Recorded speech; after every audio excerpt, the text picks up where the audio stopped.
Bonjour à tous, c'est Asma du site eltestanglais.com. Aujourd'hui, on se retrouve pour le troisième jour de mon défi 30 jours consacré à l'examen IELTS. Et aujourd'hui, je vais vous donner mes 3 conseils plus un hack ultime pour réussir au mieux cet examen d'anglais. Je vous explique tout ça après l'intro.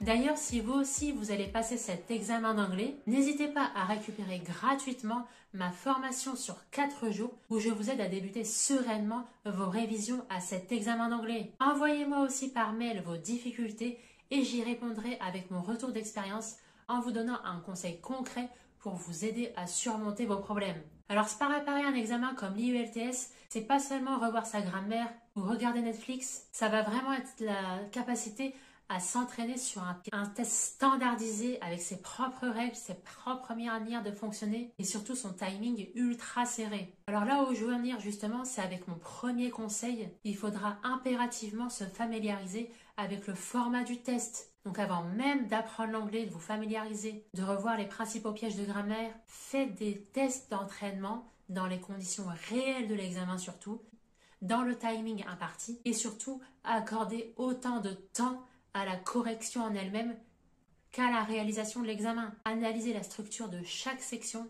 J'y reviendrai dans mon défi 30 jours où je vous expliquerai section par section, partie par partie, comment ça fonctionne. Donc clairement, votre but ici, c'est de ne pas vous laisser surprendre le jour J. Si vous savez déjà à quoi vous attendre, vous allez déjà avoir un gros avantage et une longueur d'avance. C'est comme le TOEIC. Il faut vraiment se familiariser avec les différents formats ici. Donc conseil numéro 2 et même étape 2, c'est de rester vraiment immergé perpétuellement dans l'anglais et surtout de façon active. Donc exposez-vous à de l'anglais réel. Les conférences TED, il n'y a rien de mieux. Activez en bonus les sous-titres en anglais pour faire d'une pierre deux coups. Dès que vous repérez du vocabulaire que vous ne connaissez pas, relevez-le bien dans votre cahier de vocabulaire. Je ne l'ai pas précisé, mais il faut vraiment avoir un cahier d'entraînement IELTS à part entière, comme pour tout examen d'anglais d'ailleurs, plus un petit carnet de vocabulaire où vous allez relever à chaque fois le vocabulaire que vous ne connaissez pas et surtout le revoir. Dès que vous avez un temps mort, vous sortez votre carnet de vocabulaire. Ça marche aussi avec des cartes Anki. Moi, je suis restée à la manière papier, privilégier la façon active d'abord et tout le reste du temps, vous ne pouvez pas réaliser une activité en même temps et écouter des podcasts. Donc là, ça va être l'immersion passive. Pour vous aider, je vous ai donné une liste de podcasts dans ma formation gratuite qui est en plus classée par niveau dorénavant. En fonction de votre niveau actuel, vous allez sélectionner le podcast qui vous intéresse. Si plus ici, essayez de varier les accents. Ce sera toujours un plus pour vous entraîner à l'IELTS. N'écoutez pas que l'anglais américain ou britannique. Familiarisez-vous aussi avec l'accent par exemple australien. Alors ensuite, un conseil important ici, c'est de bien chronométrer vos sessions d'entraînement. Par exemple, pour la partie listening, ne dépassez jamais une demi-heure. Pour ce qui est reading et writing, pas plus d'une heure à chaque fois, comme le jour J en fait, dans les conditions réelles de l'examen. Attention, on ne se rend pas compte, mais 2h30, ça passe extrêmement vite, c'est ultra chronophage. Je dis 2h30, l'examen en lui-même, il dure en fait en tout 2h45. Je compte pas la partie expression orale pour le moment, je parle les 3 parties que vous devez enchaîner. C'est 2h30. Ne dépassez pas ce laps de temps. Ne restez pas 3 heures sur la partie listening par exemple. C'est un critère essentiel de réussite. Pour compléter ces 3 conseils fondamentaux, je vous ai dit, j'ai pas réinventé la roue ici, c'est vraiment des conseils très simples mais que vous devez absolument appliquer. Je vous partage aussi mon hack ultime que vous pouvez utiliser avec une application d'actualité totalement gratuite. J'en parle énormément sur cette chaîne. Elle est tellement qualitative que j'en ai fait une vidéo à part entière. C'est VOL Learning English. Ce que vous allez faire, vous allez tous les jours sélectionner un article d'actualité. Vous allez le lire et l'écouter en même temps. Donc c'est exceptionnel avec cette appli parce que vous avez les enregistrements des articles que vous lisez en fait. Donc vous pouvez faire d'une pierre 4 coups. À l'issue de la lecture à part entière, de l'écoute à part entière, vous allez faire un travail d'expression écrite dans un premier temps.